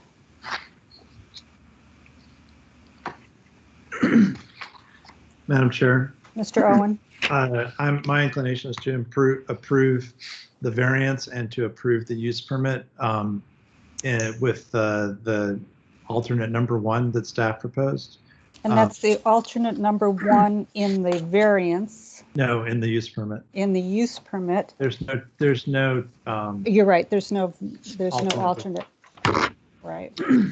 And in terms of procedure, I believe, should we adopt the use permit first? Well, no. Does it matter? I think the variance is needed to make it buildable. You're right. But I think we should also see if my colleagues agree, before we proceed, to see if there's consensus on both, because we should not approve the variance until we know what we're going to do on the use permit. But I just wanted to also say that this is an extremely difficult site, and the application was incredibly well prepared and thorough, and the neighbor outreach was first rate. And so what could have been a very long and difficult consideration, I think, might be considerably shorter because of the preparation of the applicants. Ms. Freshman? I agree with approval for both of them, and also with Peter's comments is very Very well done. Thank you very much. Madam Chair, it's Paul Melnick. Yes, Mr. Melnick. Yeah, so I wanted to echo the comments that have been made, but also, I appreciate the flexibility of the applicant, in, accommodating the staff's recommendation with reference to the state of air conditioning, so that's really appreciated. Thank you. Can I have a motion? Madam Chair, Mr. Owen. with regard to the variance, I move that the Board of Zoning Appeals adopt the attached proposed resolution approving the variance V-11523-19-VA-1 subject, to the conditions listed with the following modifications. Replace condition number 1 to read that the applicants agree, the applicants agree that the structure addition shall be constructed in accordance with the footprint shown in the survey and the architectural drawings attached to the staff report dated July 24th, 2020, and that no enlargement of the structure addition may be made in any dimensions shown on the plat or architectural drawings, provided, however, that the air conditioner location will be modified in the manner prescribed in the use permit adopted by the BZA on July 24th, 2020. To keep condition number 2 to read as proposed in the July 24th, 2020 staff report, and add an additional condition number 3 to read, the applicants will obtain a building permit to construct the structure permitted herein by July 24th, 2023, or this variance is null and void. Is there a second? Second. Seconded by Ms. Freshman. Any further discussion? We have a motion to approve, to grant the variance with the conditions stated. Mr. Rizzi, do you follow the conditions stated by Mr. Owen? He's going to follow up with you, right? I do. Okay. All right. I will call the roll. Mr. Owen? Aye. Ms. Freshman? Aye. Mr. Melnick? Aye. Ms. Clark? Aye. Chair votes aye. The motion to grant the variance is adopted 5-0. Okay, we will move on to the use permit. Is there, Mr. Owen? I'm prepared to make a motion. Please. I move that the Board of Zoning Appeals adopt the attached proposed resolution number 1, approving use permit V-11523-19-UP-1, approving the rear stoop at 5 feet and air conditioners at 1.8 feet, subject to the conditions listed, with the following modifications. Replace condition number 1 to read, the applicants agree that the structure addition shall be constructed in accordance with the footprint shown in the survey and the architectural drawings attached to the staff report dated July 24, 2020, and that no enlargement of the structure addition may be made in any dimension shown in the plat or architectural drawings, provided, however, that the location of the air conditioners must conform to the setbacks hereby approved. To keep condition number 2 to read as proposed in the July 24, 2020 staff report, and add an additional condition number 3 to read, the applicants will obtain a building permit to construct the structure permitted herein by July 24, 2023, or this use permit is null and void. Is there a second? I'll second it. Ms. Clark seconds the motion. Any further discussion? Hearing none, let's call the roll. Mr. Owen? Aye. Ms. Freshman? Aye. Ms. Melnick? Aye. Ms. Clark? Aye. Chair votes aye. The motion on the use permit to grant the use permit is approved 5-0. Thank you all very much. Certainly will be an improvement to the site. Congratulations. Thank you very much. Thank you very much. Thank you for your time. Thank you. Mr. Rizzi, please call the next item. Next item is case number V-11534-19-VA-2. There's a variance request by Marty Aronovich, the owner, to permit a lot coverage of 49% instead of 45%, as required for a one-family dwelling in the R5 zoning district. regarding the addition of stairs and deck on the side and rear of the home in the R5 zoning district on the premise known as 867 North Avignon Street. Staff recommends that the board adopt the attached proposed resolution denying the variance. A proposed alternative resolution has been provided should the BZA see fit to approve the variance as advertised. And I'd like you to please note that there is supplemental material for this case that came in after the application packet was assembled and printed. There are a couple of additional letters from the neighbor.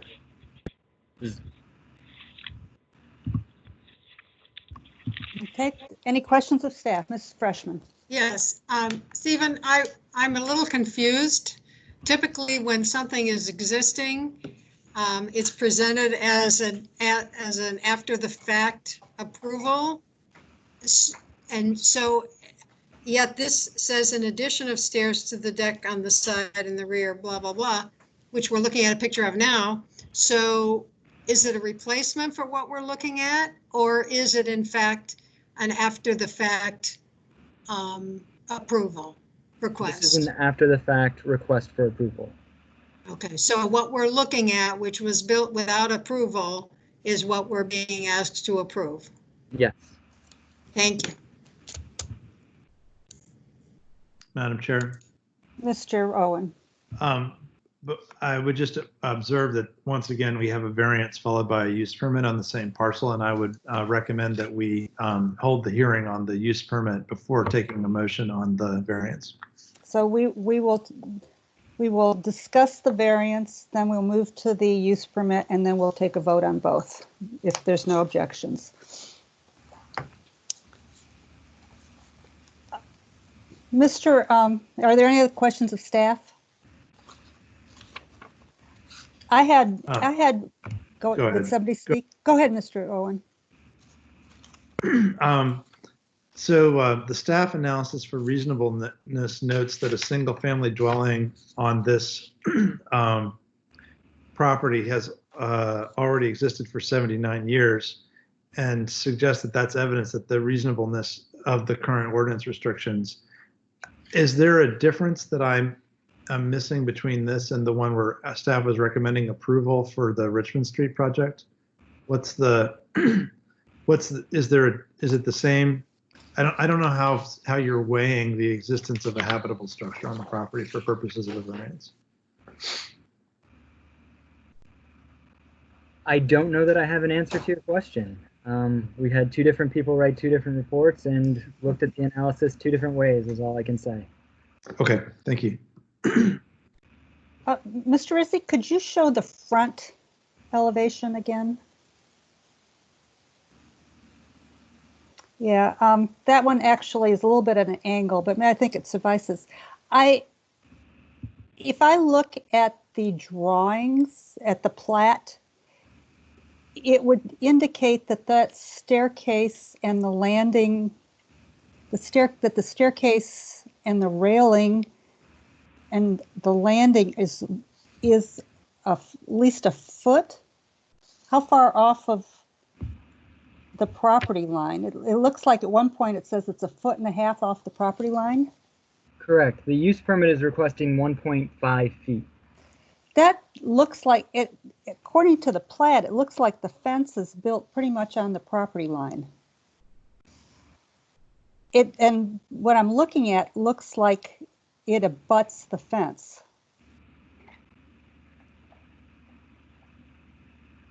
Do you see 1.5 feet separation between the fence and the structure? Not according to the photo, Madam Chair.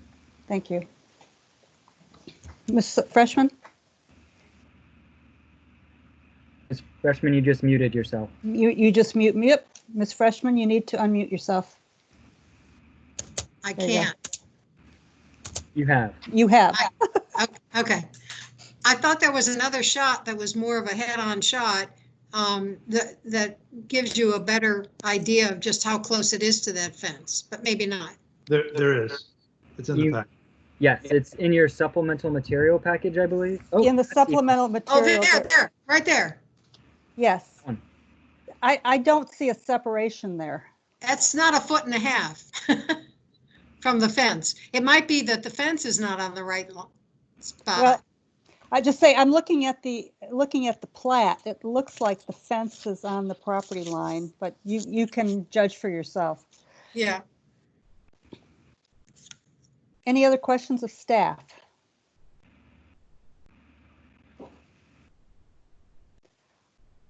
The variance, I have one more question. Do we know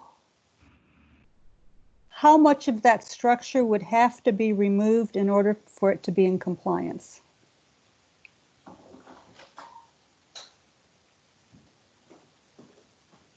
Offhand, I do not know that answer, Madam Chair. I'm okay. Guessing I didn't put it in the report if you're asking for it. But I didn't see it, but you know, because there's a deck on the back and then there's the staircase and landing. And I assume all of that is what is in question here.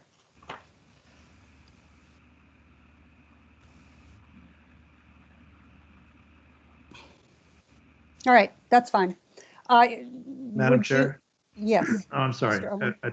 I thought you were finished. Please go I ahead. was going to call the applicant. If you have no other question for I do have other questions for staff, Madam Go Chair. ahead. The staff report indicates that the lot width just barely meets the minimum width for the zoning category. Is this unusual? How does it relate to the determination of hardship? I do not think that the width is unusual to this property. There appear to be many other properties along this street that share the same or very similar width. The staff report asserts that the variance for lot coverage may not be of substantial detriment to adjacent property owners, as the proposed structure would still abide by both the main building footprint square foot limitation and the maximum main building percentage for the lot.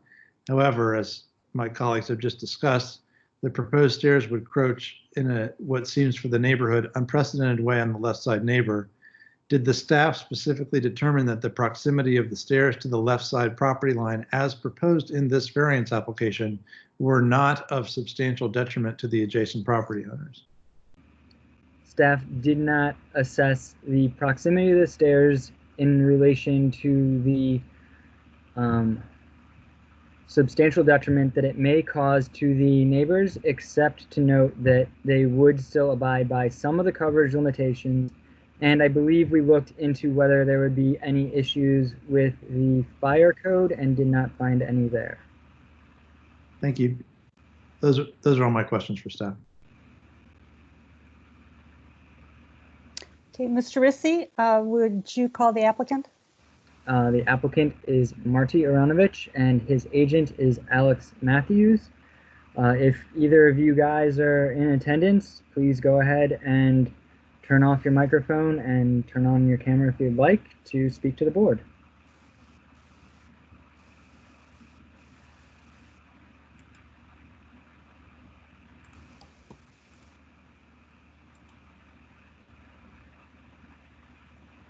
Madam Chair, it appears that they may not be present. So this item was on a previous agenda, Correct. Is that correct? And the applicant did not appear, is that correct? Correct. And so we deferred it to this matter. Have you had any subsequent conversation with the applicant about the hearing tonight? I believe there were some prior correspondences with the agent.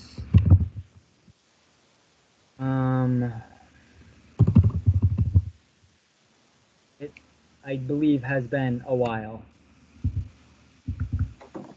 But the applicant was notified of the hearing tonight? Yes, the applicant and their agent received the same notifications as the rest of the applicants and agents this evening. Okay. All right. Let me ask you a couple other questions. Is there a code enforcement action on this site at this time? Offhand, I can't guarantee there is, but I believe so. Okay. It's honestly been a while, so I don't remember perfectly. Okay. Did this case come to us through a code enforcement action?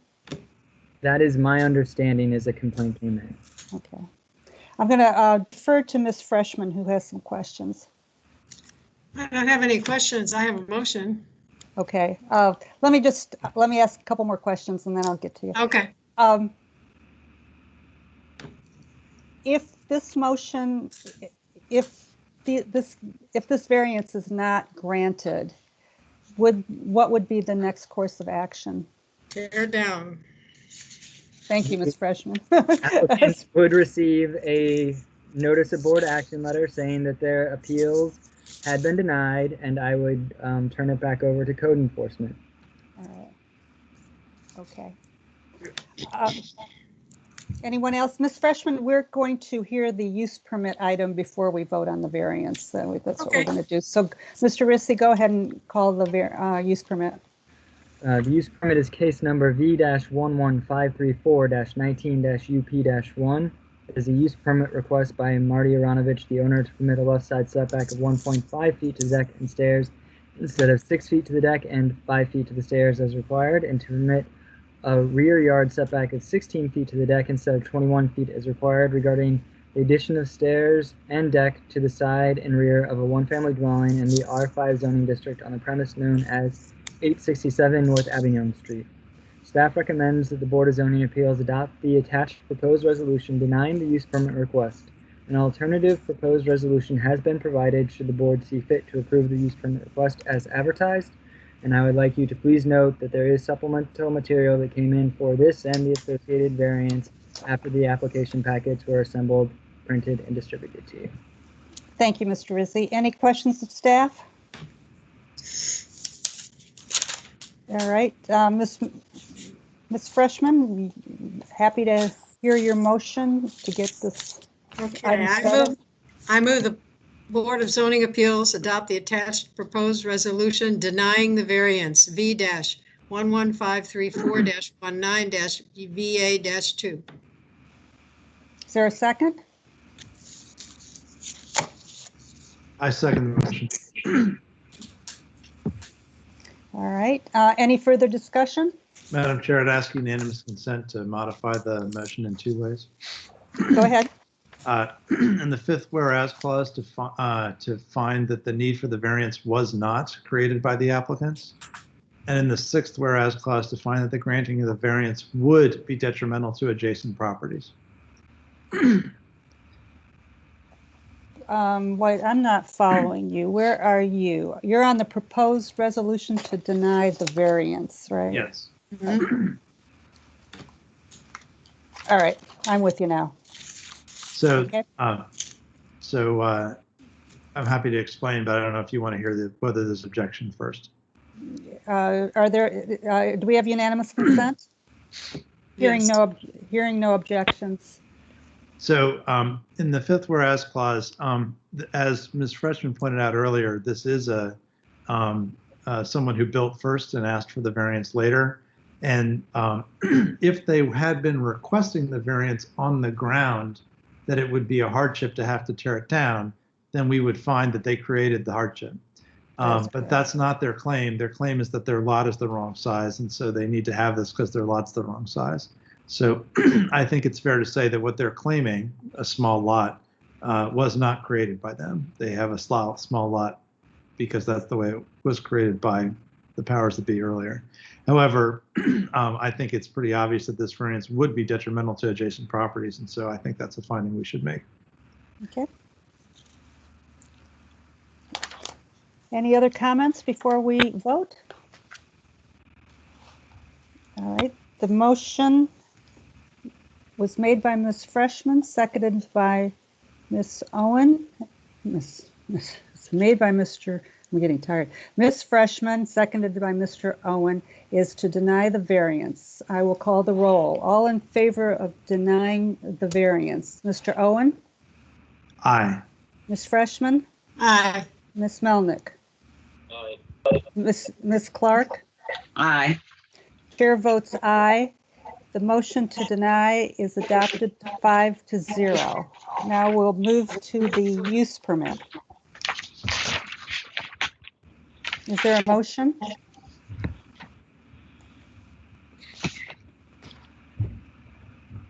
Madam Chair. Ms. Freshman. I move the Board of Zoning Appeals approve the attached proposed resolution denying the use permit V-11534-19-UP1. Is there a second?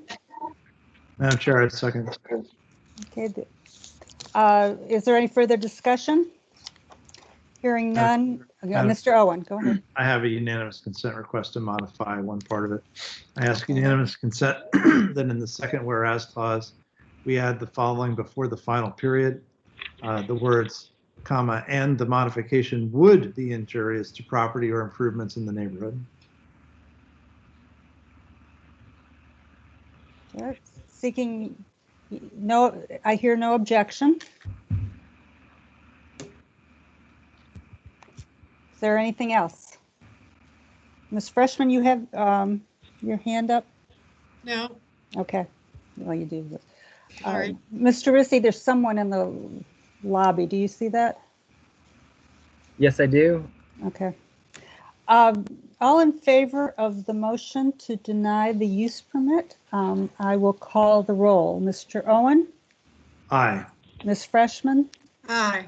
Ms. Melnick? Mr. Melnick? Aye. Ms. Clark? Aye. Chair votes aye. The motion to approve denial of the use permit is approved 5-0.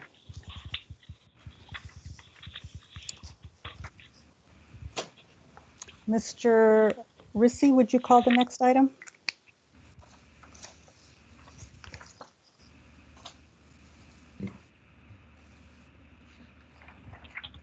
Next and last item. Praise the Lord. The next item is case number V-11536-19-UP-1. It is a use permit request by Brian Adam, the owner, to permit after-the-fact approval for a setback of 5 feet to the wall of an existing accessory detached building, 4.5 feet to the eave from South Arlington Ridge Road instead of 25 feet is required, regarding an existing shed on a corner lot in the R10 zoning district, premise known as 2335 South Mead Street. Staff recommends the board adopt the attached proposed resolution granting the use permit request with conditions. Any questions of Mr. Rissy? Madam Chair. Mr. Owen? One of the reasons that we deferred previously was to obtain additional neighbor feedback. Is staff aware of any additional neighbor feedback that the applicant has obtained?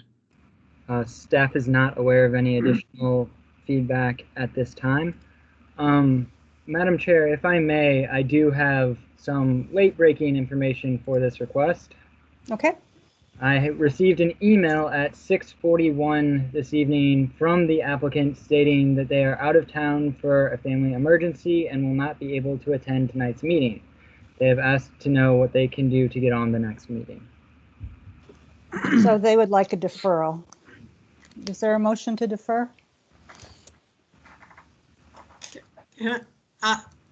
I'll make a motion to defer, but before that, I would like to just point out something that I think Peter was talking about. One was neighbor feedback. They have nothing from people across Ridge Road, and this is an after-the-fact approval. It is really an eyesore from Ridge Road, and while they've done some landscaping, it's only on the Mead Street side. And so I think that if they get a deferral, it would be nice if they would actually do what they were asked to do previously, which was to get neighbor feedback across Ridge Road and to beef up the landscaping. Thank you. Given all of that, I will move for deferral, but I guess my concern here is in choosing a date. Typically we do that, but I think that it's not reasonable for this deferral to jump the line. So maybe staff can tell us what would be a reasonable date when we might be close to caught up. Unfortunately, I don't know that I can do that at this juncture. We haven't yet set an agenda for the August 19th hearing. Okay. As it stands, the August 12th meeting will only maybe take care of a third of the cases that we have outstanding. It's entirely likely that it will be September or October before we catch up.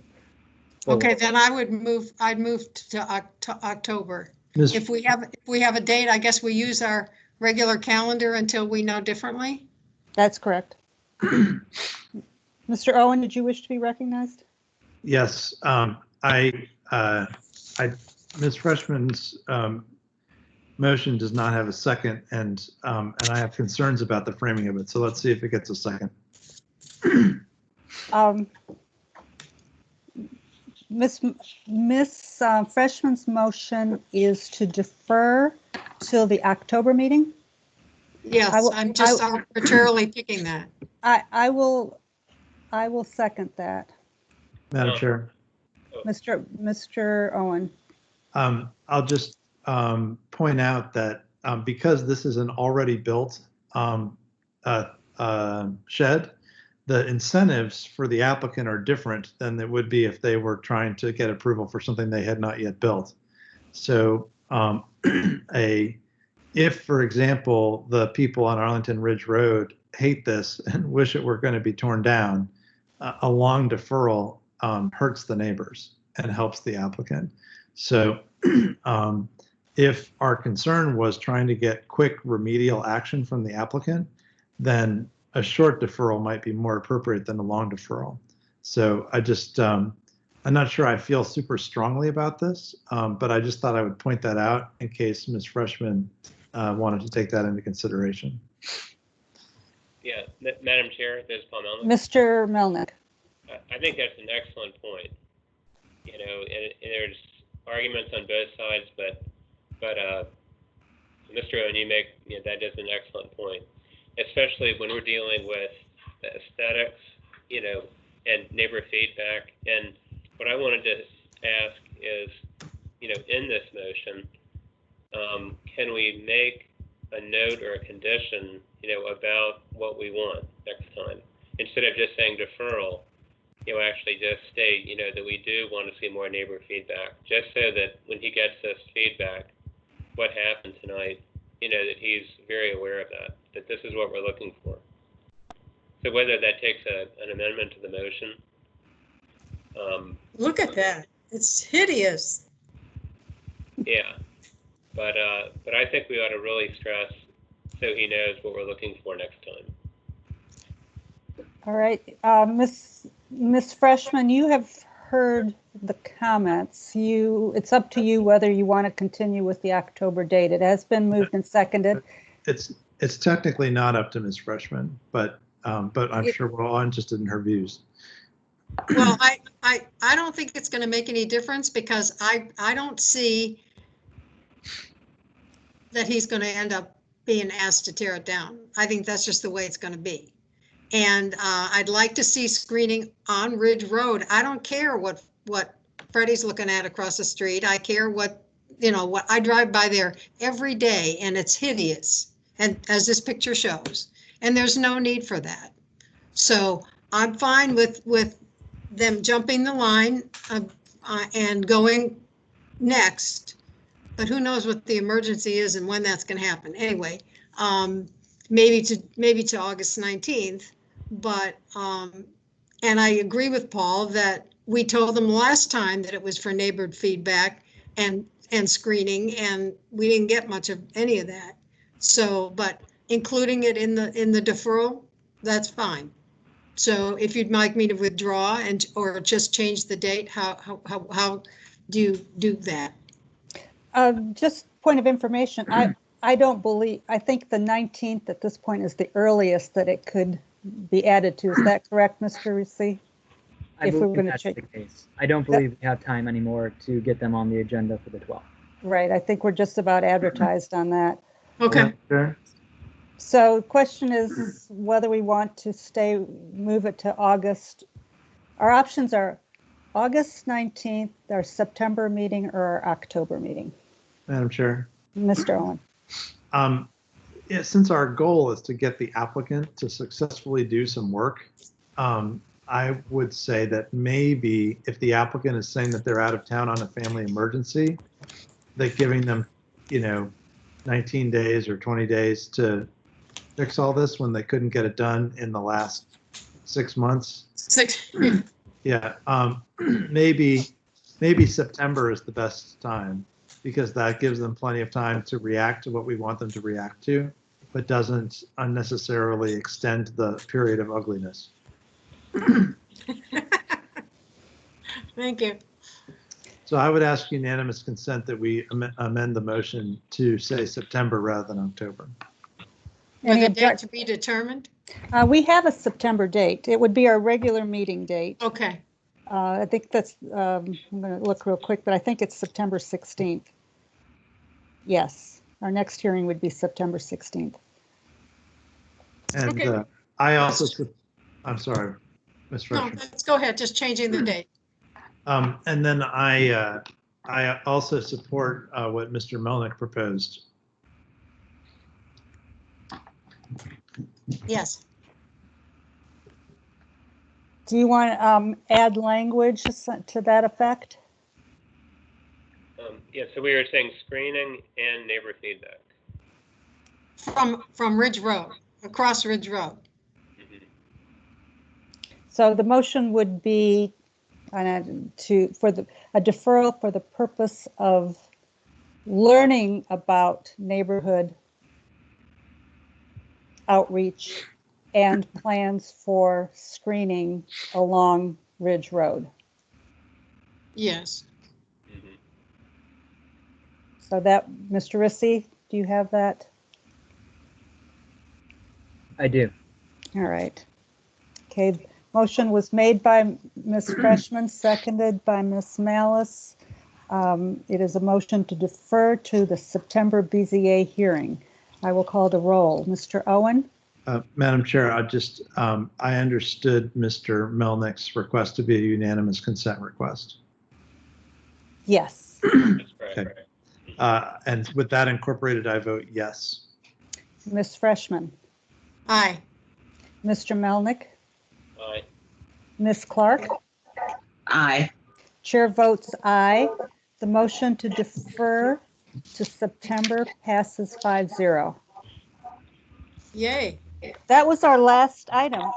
We have minutes. Ms. Freshman. I move approval of the February 19th, 2020 minutes. We have a second? I will second the minute. Second. All in favor? Roll call vote. Mr. Owen? Aye. Ms. Freshman? Aye. Ms. Melnick? Aye. Ms. Clark, you were not at this meeting, so I will show you as an abstention. Thank you. And chair votes aye. So the minutes are adopted 4-0 with 1 abstention.